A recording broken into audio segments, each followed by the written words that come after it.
예레미야 2장 20절로 22절입니다. 먼저 소의 표상을 사용해 이스라엘의 완강한 배반과 부패를 고발합니다. 이스라엘은 멍에와 굴레를 벗어버리고 주인으로부터 도망하려는 소처럼 하나님께 순종을 거절했습니다. 멍에와 결박은 자주 속박이나 강제 노역을 상징하지만 여기서는 의무와 사명의 비유적인 표현으로 사용됐습니다. 멍에를 메고 쟁기를 끌며 밭을 가는 일이 소에게 맡겨진 사명이듯 가나안에 들어가 하나님의 땅을 경작하는 것은 이스라엘의 사명입니다. 그러나 이스라엘은 하나님께서 맡긴 사명을 벗어던지고 자기가 원하는 길로 갔습니다. 옛적부터는 이스라엘의 배반이 가나안에 정착한 이후부터 지금까지 계속된 죄악임을 보여줍니다. 하나님께서 지어주신 멍에와 결박 대신에 이스라엘이 선택한 것은 가나안의 풍요죄이었습니다. 이스라엘은 모든 높은 산 위와 모든 푸른 나무 아래에서 장녀처럼 드러누워 음란을 즐겼습니다. 높은 산과 푸른 나무는 가나안 사람들로부터 배워 알게 된 죄의 처소를 가리킵니다.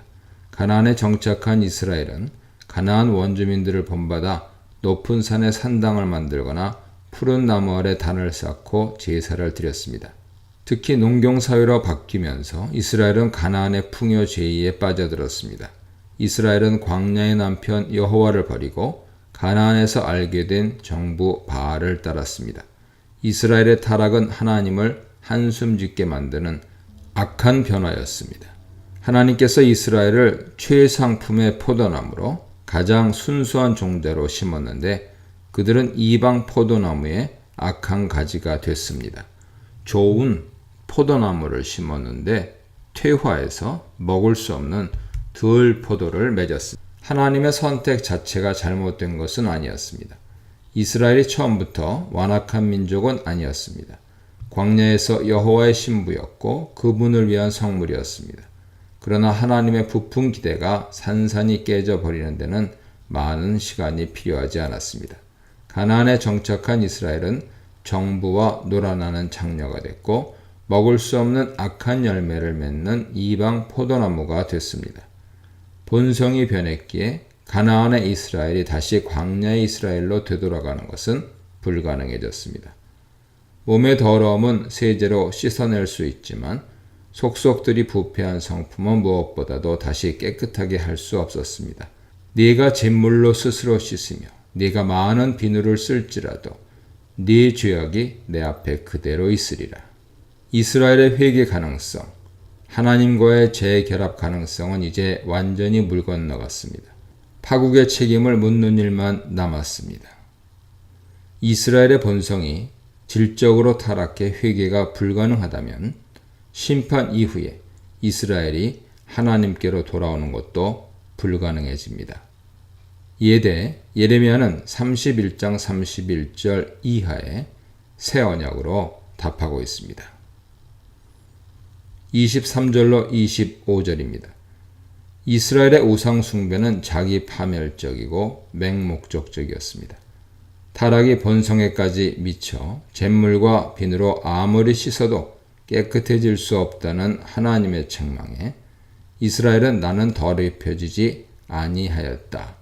바알들의 뒤를 따르지 아니하였다고 항변합니다. 이스라엘은 모든 높은 산 위에서와 모든 푸른 나무 아래에서 우상들과 음란을 즐기면서도 이를 인정하지 않습니다. 자신의 깨끗함을 주장하는 이스라엘에게 하나님께서 골짜기 속에 있는 네 길을 살펴보면 무슨 짓을 했는지 알 수 있으리라고 반박하십니다. 이스라엘의 항변과 여호와의 반박은 이스라엘 사람들이 특별한 문제의식 없이 가나안의 풍요제의를 여호와 종교 안에 받아들였음을 시사합니다. 이들에게 바알의 풍요제의는 여호와 종교의 보완이었기에 바알들과 여호와 사이에 양자택일을 요구하는 예언자의 선포는 이해하기 힘든 주장이었습니다. 이스라엘은 여호와께 예배를 드렸기에 자신들은 바알을 따르지 않았다고 주장하고 예언자는 겉으로만 여호와를 찾고 실제로는 바알을 섬긴다고 이들을 고발합니다. 옛적부터 참여해 왔기 때문에 이스라엘은 가나안의 풍요제의가 여호와 종교의 이교적인 풍습이라고는 전혀 생각하지 못합니다. 예언자는 이스라엘의 맹목적인 우상 숭배를 암낙타와 덜 암낙위의 비유를 통해 신랄하게 고발합니다. 이스라엘이 하는 짓은 가는 길을 종잡을 수 없는 암낙타와 같습니다. 이스라엘의 길은 일관성이 없습니다. 마음 내키는 대로 때로는 여호와를 때로는 우상들을 찾습니다. 또 욕정을 통제 못하는 이스라엘은 발정난 덜 암낙위와도 같습니다. 발정기의 덜 암낙위는 몸이 닳아 사방으로 수컷을 찾아다니기 때문에 수컷이 암컷을 찾으려고 애쓸 필요가 없습니다. 풍요제의 음란에 빠진 이스라엘도 욕정을 배설할 간부 바알들을 찾기에 혈안입니다. 욕정의 노예가 되어 날뛰는 이스라엘에게 여호와께서 몸을 생각하며 우상들과 음란을 즐기라고 조롱하듯 경고하십니다. 몸이 닳아 골짜기를 뛰어다니다가 발을 다치지 않게 조심하고 타오르는 정욕에 목이 마르지 않게 절제하라고 충고하십니다. 분별력과 통제력을 상실한 이스라엘은 여호와의 경고를 단호하게 거절하고 자신의 욕정에 몸을 내맡깁니다. 아니라 이는 헛된 말이라 내가 이방 신들을 사랑하였은즉 그를 따라 가겠노라고 말이죠. 26, 28절입니다. 우상 숭배자들에게 심판이 선고됩니다. 먼저 우상 숭배에 빠진 이스라엘을 도둑에 비교합니다. 물건을 훔치던 도둑이 현장에서 붙잡혀 수치를 당하는 것처럼 우상 숭배가 드러난 이스라엘 집, 곧 그들의 왕들과 지도자들과 제사장들과 선지자들이 수치를 당할 것입니다. 바알들의 뒤를 따르지 아니하였다는 이스라엘의 주장이 거짓으로 드러날 것입니다. 또 도둑과의 비교는 하나님 심판의 정당성을 보여주기도 합니다. 남의 것을 훔치다 잡힌 도둑이 벌을 받듯이 우상 숭배자로 폭로된 이스라엘도 마찬가지로 벌을 받습니다. 여호와께서 인용하신 백성의 말은 이들이 얼마나 깊이 혼합주의에 빠졌는지 잘 보여줍니다. 이들은 하나님께 얼굴이 아니라 등을 돌리고 나무를 향하여 너는 나의 아버지라 하며 돌을 향하여 너는 나를 낳았다 하고 떠듭니다. 이들은 본질상 나무와 돌에 불과한 우상들을 창조신으로 섬기며 땅을 더럽혔습니다.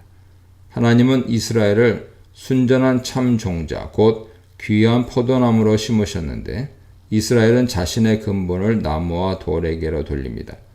물론 이스라엘은 여호와를 완전히 잊지는 않았습니다. 평상시는 우상을 섬기다가 환난을 당할 때는 일어나 우리를 구원하소서 하고 하나님께로 얼굴을 돌리고 도움을 구합니다. 가나안 풍요 제의를 여호와 종교의 일부로 받아들인 이스라엘은 아마도 풍요와 관련한 사적 영역 제의에서는 우상들을 숭배하고 성전을 중심으로 한 공적 예배에서는 여호와를 섬겼던 것 같습니다. 하나님께서 조롱하듯이 우상들에게 도움을 구해보라고 혼합주의에 빠진 유다에게 직접 말씀하십니다. 재앙이 닥칠 때 혹시 모르니 성읍의 숫자만큼이나 많은 우상들에게 한번 도움을 요청해 보는 것이 어떻겠느냐. 네가 나무와 돌로 만들어 섬기던 우상들이 너를 구하기 위해 일어날지 어떻게 알랴. 환난을 당할 때 유다는 누가 참된 하나님이신지를 고통과 쓰라림 가운데 깨닫게 될 것이다. 우상의 실체를 보여주는 너를 위하여 네가 만든 네 신들은 13절에 스스로 판 그 물을 가두지 못할 터진 웅덩이의 내용상 일치합니다.